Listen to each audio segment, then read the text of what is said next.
The snow came down heavier than anyone in town could remember, swallowing streets, fields, and rooftops in a thick white silence. It was not just a storm, it was a siege.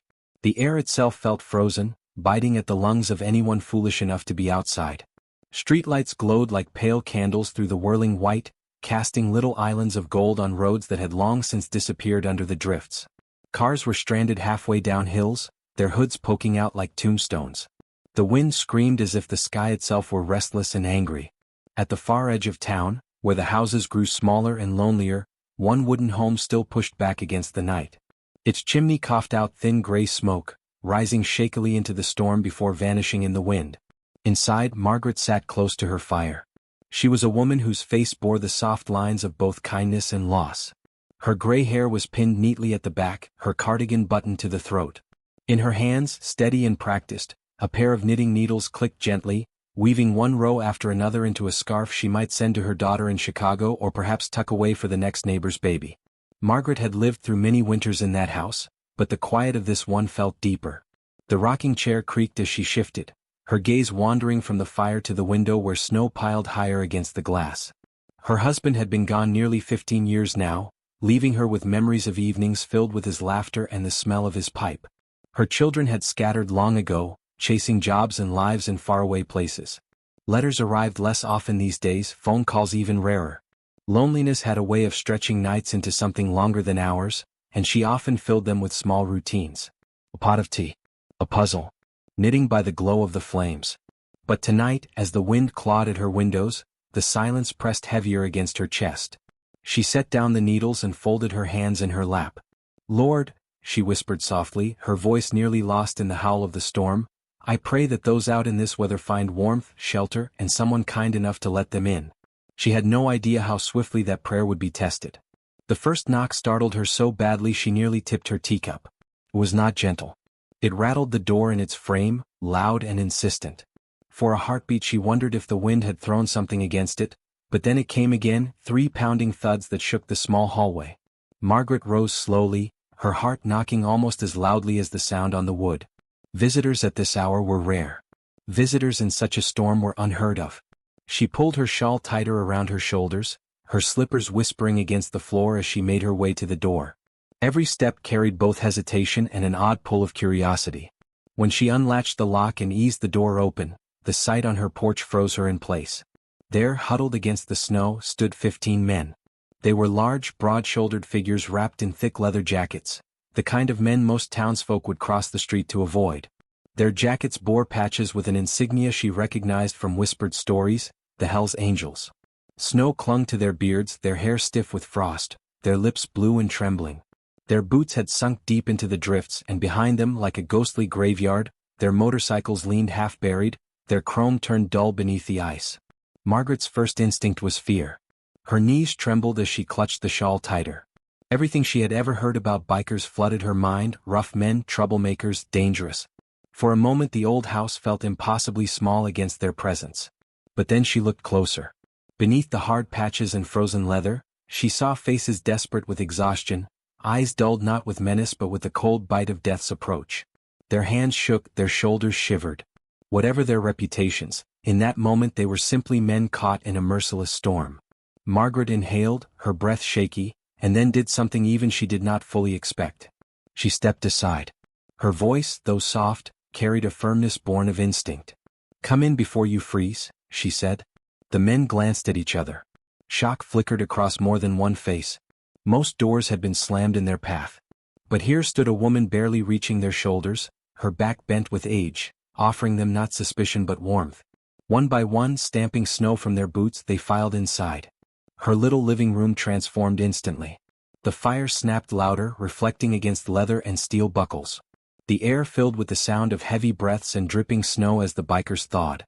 Margaret bustled quickly, her slippers pattering as she fetched extra logs for the fire and pulled open cabinets. Her pantry was not overflowing, but she gathered what she had without hesitation. A loaf of bread. 2 cans of soup. Stew from the night before. She warmed it all, moving briskly between stove and table as though feeding 15 strangers were the most natural thing in the world. Plates and mugs clattered as she served, her smile steady. The bikers sat awkwardly, their large frames squeezed onto her floral couches, her wooden dining chairs, even the edge of her knitting stool. They weren't used to this. They weren't used to kindness with no strings attached. Some ate silently, others exchanged unsure glances. Their tattoos and scars looked out of place against lace curtains and quilted cushions, yet the warmth in that house pressed around them like a blanket. Hours slipped by, the storm outside battering the windows harder. The bikers spoke in low voices, telling Margaret fragments of their story, how the highways had closed, the motels had filled, how they had nearly frozen on the open road. She listened quietly, nodding, refilling their coffee cups without judgment. One by one the men grew heavy-eyed. Margaret laid out quilts from her cedar chest, spreading them across couches and rugs. Soon the room echoed with snores so loud they shook the glass panes, yet Margaret smiled, her knitting needles forgotten by the chair. She had never had sons, but that night, as she looked around at 15 men slumbering under her roof, she felt as though perhaps she had been given them after all. The fire burned steady, the storm raged, and Margaret sat awake longer than she intended, watching the flames dance across the faces of her unexpected guests. Something in her heart warmed that had not stirred in years, the feeling of being needed, of her home alive again. Morning came slowly after the night's siege. The wind softened, and the furious pounding of snow turned into a quiet hush. When Margaret finally drifted into light sleep, the fire had burned down to glowing embers. The old clock ticked steadily, marking the end of the storm's long assault. She awoke to the sound of boots shifting on her rug. One of the bikers, a broad man with a scar across his cheek, was stretching and yawning so loudly the window panes rattled. The others stirred in turn, rubbing their eyes, blinking at the light slipping through the frosted curtains. It was a strange sight, men feared across states, now blinking like schoolboys who had overslept. Margaret rose from her chair slowly, her bones stiff from the night. She brushed a hand over her hair and made her way to the kitchen. If they had trusted her enough to fall asleep under her roof, she thought, then she could at least send them off with something warm in their stomachs. Before long the scent of scrambled eggs filled the house, mixing with the aroma of toasted bread and strong coffee. The men sat awkwardly around her small table, shoulders brushing, heads ducked low as though they might break her fragile china cups.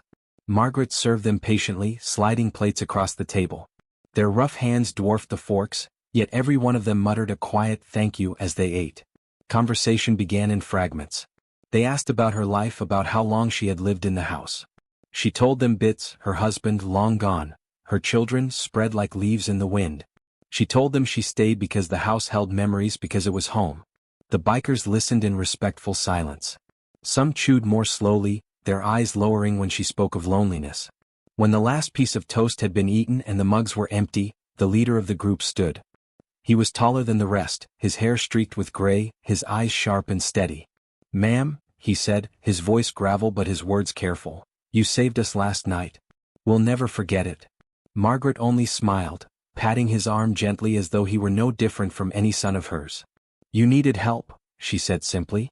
"That's reason enough." They gathered their gear and stepped back into the morning. The world had changed overnight. The sky was pale blue, the storm clouds broken apart and drifting away. Snow blanketed every roof and field, sparkling like a sea of diamonds in the new light. Their motorcycles, half buried, stood like frosted statues. The men brushed snow from chrome, checking engines, kicking at tires stiff with ice. Before they roared to life, the leader turned once more.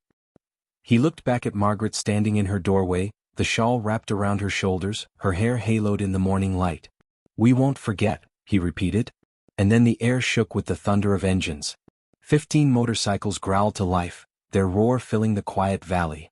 One by one they rolled down the road, their tires cutting black trails into the white. The sound faded until only the birds remained, pecking at seed in Margaret's snowy yard. She stood there a long time after they disappeared, listening to the silence settle again. Her little house felt emptier when she stepped back inside, the rooms too quiet after so many heavy boots and laughter. She tidied up slowly, folding quilts, washing dishes, tucking away cups and plates. As she did, she caught herself smiling. The storm had been fierce, but it had left her something rare: company, gratitude, a memory warm enough to light even the loneliest nights. Margaret believed that was the end of it. A passing story she would carry with her, one she might tell her children if they called next holiday, how 15 bikers had filled her house during the worst storm in years. She chuckled softly at the thought of their reactions, already imagining her daughter's worried voice. "Mother, you let who inside?" By late afternoon, the snowplows had cleared part of the main road. Neighbors ventured out with shovels and smoke curled again from chimneys across the town. Margaret watched from her window, wrapping her hands around a warm teacup. Life seemed to be returning to its ordinary rhythm. But kindness, she would soon learn, never ends in silence. It ripples outward, invisible at first, until it returns in ways no one could predict. The following morning began quietly enough. Margaret rose early, her body tuned to years of habit. She put on her slippers, shuffled to the kitchen, brewed a pot of tea. She opened her door to scatter breadcrumbs for the birds, her breath puffing clouds in the crisp air. That was when she heard it. At first it was faint, like distant thunder. Her brow furrowed. She tilted her head, listening. The sound grew louder, steadier, until the ground beneath her slippers trembled. Down the long road, through the haze of winter light, came the bikes. Not 15. Not 20. But more than she could count at once. A line stretching as far as her eyes could see, headlights cutting through the snow glare, leather jackets gleaming black against the white. 100 engines roaring together, the sound like a storm reborn. Margaret froze by her picket fence, her hands clutching the shawl tight against her chest. Her neighbors peeked from behind curtains, their faces pale with worry. But Margaret did not move. Her heart pounded, tears welling unbidden in her eyes. She had seen storms, she had seen armies on parade, but never this, 100 riders descending on her little home in unison. The bikes slowed as they reached her street, lining both sides of the road until the world seemed filled with nothing but leather and chrome. And then, from the front of the line, the gray-eyed leader dismounted. His boots crunched in the snow as he approached, something hidden in his hand. Margaret's breath caught. Whatever this was, she knew in her heart it was not danger. It was something else. Something greater. The gray-eyed leader stopped before Margaret's fence. The air trembled with the hum of idling engines, and yet, in that moment, the world seemed strangely quiet. In his hand he carried something unexpected, a bouquet of flowers. Their colors were bright and living, impossible against the frozen landscape. Margaret's breath caught in her throat. Flowers in winter? She could only imagine what it had taken to find them, to carry them across miles of snow just to place them in her wrinkled hands. "Ma'am," the leader said, his voice lower now, softer than the gravel growl she'd heard the day before. "We told our brothers what you did. Word spread. You gave us shelter when no one else would. We don't forget that." He extended the bouquet, and when Margaret's fingers closed gently around the stems, her eyes filled with tears. She hadn't received flowers in years, not since her husband's birthday surprises or the Mother's Day deliveries her children used to send before their own lives grew too busy. But the flowers were only the beginning. Behind the leader, the bikers began dismounting, one by one. They unstrapped heavy bags from the backs of their bikes. Out came sacks of groceries, the kind that would fill Margaret's pantry for weeks. Others carried bundles of firewood, stacked neatly against her house until the pile reached her window. Boxes of warm clothes and blankets followed, arms full of canned goods, jars, even a new kettle that gleamed silver in the sun. Some of the men fetched tools from their saddlebags. Without waiting to be asked, they set to work. One replaced the squeaky hinge on her porch door. Another hammered loose boards back into her fence, straightening the posts that had leaned for years.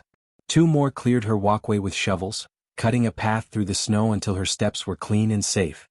Margaret stood stunned, bouquet trembling in her hand, as her quiet little yard transformed before her eyes. The clink of wrenches, the scrape of shovels, the deep laughter of men who only yesterday had been strangers now filled the winter air. Neighbors, who had pressed their faces nervously to frosted windows, stepped outside hesitantly. They watched as men they had once whispered about worked with diligence and care, not for money or favors but for gratitude. Children pointed in awe at the rows of bikes lined down the street, their chrome catching the sunlight.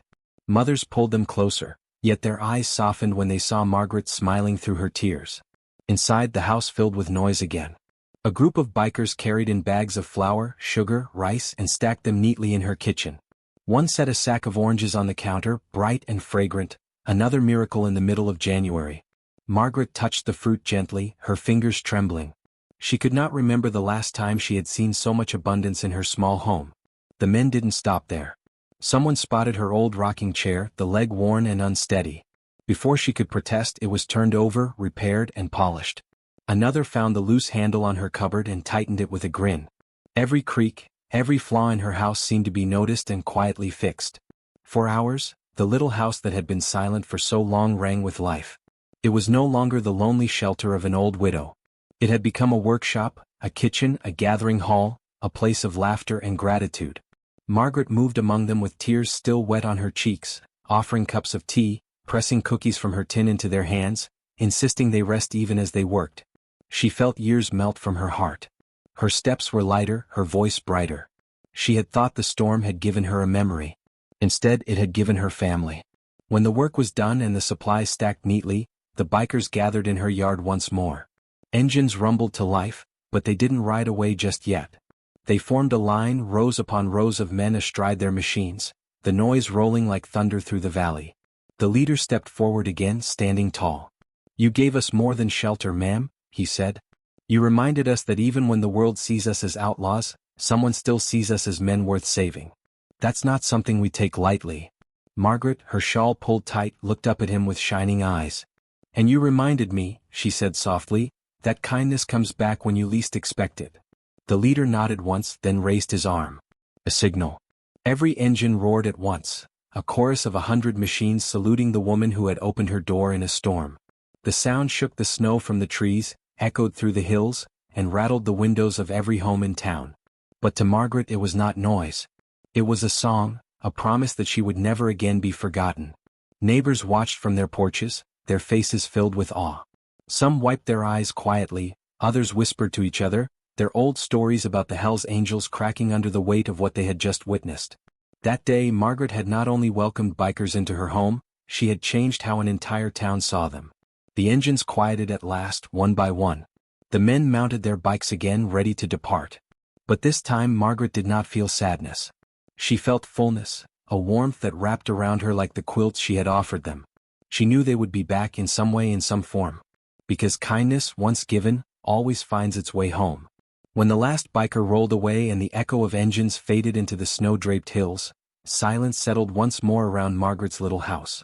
But it was not the same silence she had known before the storm. This silence was full, alive with memory, warmed by gratitude. The house itself seemed to hum with the energy that had filled it for 2 unforgettable days. Margaret stepped back inside, still clutching the flowers. She placed them in a chipped vase, filled it with water, and set it on the mantel above the fire. Their bright colors lit the room more than the flames ever could. For the first time in years, she felt her home was not just shelter but sanctuary. She sank into her repaired rocking chair, the one that no longer creaked, and let the rhythm of its motion steady her heart. She thought of her husband, of how he would have laughed at the sight of 15 bikers snoring under quilts, or 100 of them hammering her fence back into shape. She thought of her children and how she would tell them the story, though she doubted they could ever picture it fully. Perhaps they would hear the wonder in her voice, perhaps it would remind them to visit more often. The hours passed gently. Every corner of the house carried evidence of the biker's visit. The stacked firewood, the polished cupboard handle, the sacks of food that filled her shelves. Each small gift whispered the same truth: she had not been forgotten, she had not been invisible. Her act of kindness had been seen, valued, multiplied. As night fell again, Margaret lit a lamp and sat by the fire, her knitting in her lap. But her thoughts wandered far beyond the yarn and needles. She considered how quickly the world judged appearances. How many would have turned those men away, slamming the door out of fear? How many had already decided their worth based on leather jackets and whispered reputations? And yet, beneath frostbitten beards and tattooed skin, they had been human beings in need of shelter. Kindness, she realized, was never wasted. It was like tossing a stone into a still pond, the ripples reached farther than the eye could see. She had opened her door for 15 men, but by morning, 100 had come. Tomorrow, perhaps more stories would spread, retold in diners, whispered at gas stations, shared around campfires. Perhaps other doors would open in other storms, because someone remembered an old woman in a wooden house who dared to welcome strangers. Her neighbors too had been changed. Already she sensed it in the way they looked at her yard that afternoon, in the way their children had pointed wide-eyed at the line of bikes. Fear had cracked, curiosity had bloomed. Maybe next time they passed a rider on the road they would not look away. Maybe they would remember that even men with thunder in their engines could carry flowers in their hands. Margaret closed her eyes and let the warmth of that thought fill her chest. She had lived long enough to know that the world was not always gentle. Could be harsh, divided, unforgiving. But she had also lived long enough to know that one small act, a meal, a blanket, a door left open, could tip the balance. Later that week, when the snowplows had cleared more of the roads, the mailman stopped at her gate. He was a chatty fellow, usually quick to complain about the weather. But this time he shook his head in disbelief. "Whole town's been talking," he said. "Never thought I'd see the day. Those bikers, your yard, ma'am, you gave us all something to remember." Margaret only smiled, pressing the bouquet closer to her chest. She didn't need the whole town to remember. She only needed to hold on to the truth she had rediscovered, that kindness was not measured by size, but by courage. That night, as she sat by the fire once more, she whispered her prayer again, though it was different now. Not just for those out in the cold, but for those carrying storms inside them. For the lonely hearts, the angry souls, the ones the world had written off as dangerous or hopeless. She prayed someone somewhere would see past the rough edges and open a door. Because she knew now, with every stitch of her knitting, with every breath warmed by her fire, that compassion did not just save others. It saved the giver too. And so Margaret smiled into the flames, her heart no longer heavy with loneliness. She was not alone. She had family out on the roads now, family on two wheels, bound not by blood, but by the unforgettable bond of kindness.